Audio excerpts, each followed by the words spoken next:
क्या आप जानते हैं ज्यादातर पुरुष वेरिकोशील, हाइड्रोशील या किसी भी सेक्सुअल इशू से जुड़ी समस्या का इलाज कराने से पहले 3 से 5 साल तक का इंतजार करते हैं जस्ट बिकॉज डर और शर्म की वजह से। इस देरी की वजह से क्या हो सकता है, कई बार दर्द की समस्या बढ़ सकती है, शुक्राणुओं की संख्या घट सकती है और कई केसेस में तो बांझपन तक की नौबत भी आ सकती है। आज हम बात करेंगे एक ऐसे टॉपिक की जिसके बारे में बहुत कम पुरुष खुलकर बात करते हैं, वेरिकोशील। चलिए जानते हैं वेरिकोशील क्या है।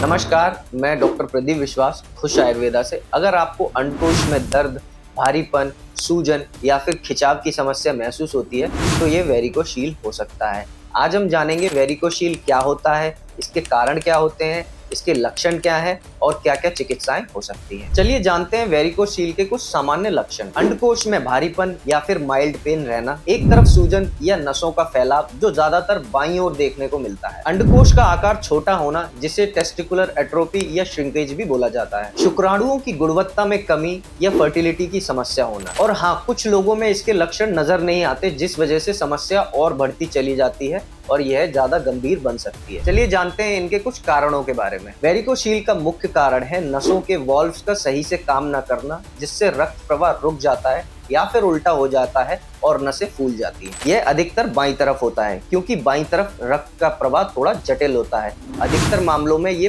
प्यूबर्टी के समय शुरू होता है। हालांकि इसे रोका नहीं जा सकता, लेकिन समय से जांच कराना बेहद जरूरी है। चलिए जानते हैं वेरिकोशील के कुछ डायग्नोसिस के बारे में। डायग्नोसिस के लिए डॉक्टर पहले शारीरिक जांच करते हैं, जहां सबसे पहले खड़े होकर नसों का चेकअप किया जाता है।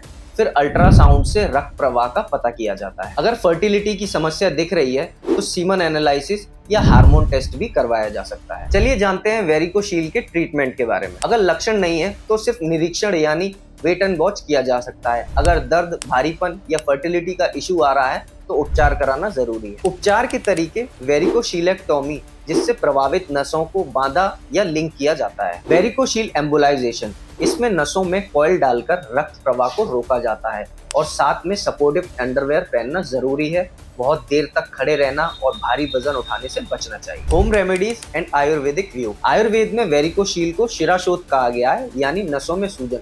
इसमें ब्लड फ्लो को सुधारना और नसों की मजबूती बढ़ाना ही मुख्य लक्ष्य होता है। कुछ उपयोगी सुझाव: शरीर को ठंडा और शांत रखने वाले आहार लें, गर्म वातावरण से बचें, नियमित व्यायाम करें और योगासन करें जैसे विपरीत करणी और सर्वांगासन। और सबसे ज्यादा जरूरी, स्ट्रेस मैनेजमेंट रखें क्योंकि स्ट्रेस आपके हार्मोन को डिसबैलेंस करता है। देखिए, वेरिकोशील या हाइड्रोशील या फिर कोई भी सेक्सुअल इशू कोई शर्म की बात नहीं।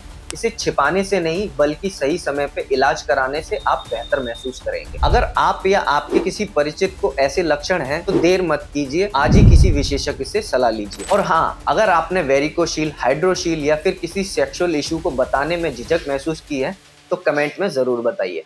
Thank you.